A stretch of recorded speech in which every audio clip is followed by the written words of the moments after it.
ಮನೆ ದುಡ್ಡು ಕೇಳ್ತಾ ಇಲ್ಲ. ರಾಜಕಾರಣ ನಮ್ಮ ದುಡ್ಡನ್ನ ನಮಗೆ ಕೊಡೋಕ್ಕೆ ಇವ್ರು ಇಷ್ಟೆಲ್ಲ ಆಟ ಆಡ್ತಾ ಇದ್ದಾರೆ. ಜೊತೆಗೆ ನಾವು ಯಾರನ್ನೂ ಏಟು ಪಾಟು ಮಾಡಲ್ಲ, ಬರೀ ಉಪ್ಪು ಅಂದ್ಬಿಟ್ರೆ ವಿಧಾನಸೌಧನೇ ಉಂಟಿಸ್ಬಿಡ್ತೀವಿ. ರೈತರು ಅಂದರೆ ಏನು ತಿಳ್ಕೊಂಡಿದ್ದಾರೋ, ರೈತರು ಇವತ್ತು ಕ್ವಶನ್ ಮಾಡೋದು ಕಲ್ತಿದ್ದಾರೆ, ಹೋರಾಟ ಮಾಡೋದು ಕಲ್ತಿದ್ದಾರೆ, ಎದಪಟ್ಟಿ ಇಟ್ಕೊಂಡು ಕೇಳ್ತಾ ಇದ್ದಾರೆ, ಬಾರ್ಗೋಲ್ ಕೈಗೆ ತಗೊಂಡಿದ್ದಾರೆ, ಪೊರಕೆಗಳನ್ನ ತಾಯಿಂದ್ರ ಕೈಗೆ ತಗೊಂಡಿದ್ದಾರೆ.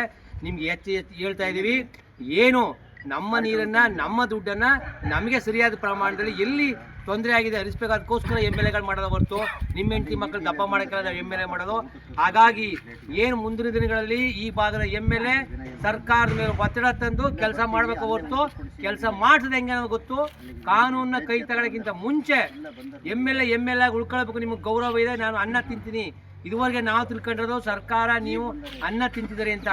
ನಾ ಅನ್ನ ತಿನ್ನಲ್ಲ, ಬೇರೆ ತಿಂತಾನೆ, ನಾವು ತಿನ್ಸೋದು ಕಲಿಸ್ತೀವಿ.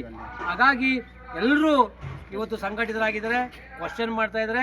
ಬೃಹತ್ ಮಹಿಳೆಯರು ಎಲ್ಲ ನಮ್ಮ ಯಾವುದೇ ಜಾತ್ಯತೀತೆ ಧರ್ಮಾತೀತ ಎಲ್ಲರೂ ಹೋರಾಟಗಾರರು ಇವತ್ತು ಎದ್ದು ಬೀದಿಗೆ ಬಂದಿದ್ದಾರೆ. ಹಾಗಾಗಿ ನಿಮಗೆ ಉಳ್ಗಾಲ ಇಲ್ಲ.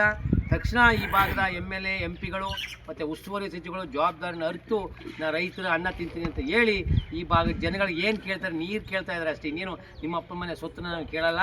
ಪ್ರಕೃತಿ ದತ್ತವಾಗಿ ಬಂದ ನಮ್ಮ ಹಕ್ಕು ಡಿಮ್ಯಾಂಡ್ಸು ಸಂವಿಧಾನವಾಗಿ ಏನು ಹಕ್ಕಿದೆ ಆ ಹಕ್ಕನ್ನು ಕೇಳ್ತದೆ. ನಿಮಗೆ ನಿಜವಾಗ್ಲೂ ಯೋಗ್ಯತೆ ಇಲ್ಲ. ಯಾಕಂದರೆ ಇಷ್ಟು ಜನ ಬೀದಿಗೆ ಬಂದರೂ ಇನ್ನೂ ನಮಗೆ ಮೀಸೆ ಮಣ್ಣಾಗಿಲ್ಲ ಅನ್ಕೋತೀರ. ನಿಮ್ಗೆ ಏನಾದ್ರು ಮಾನ ಮರ್ಯಾದೆ ಏನಾದ್ರು ಇದೆಯಾ?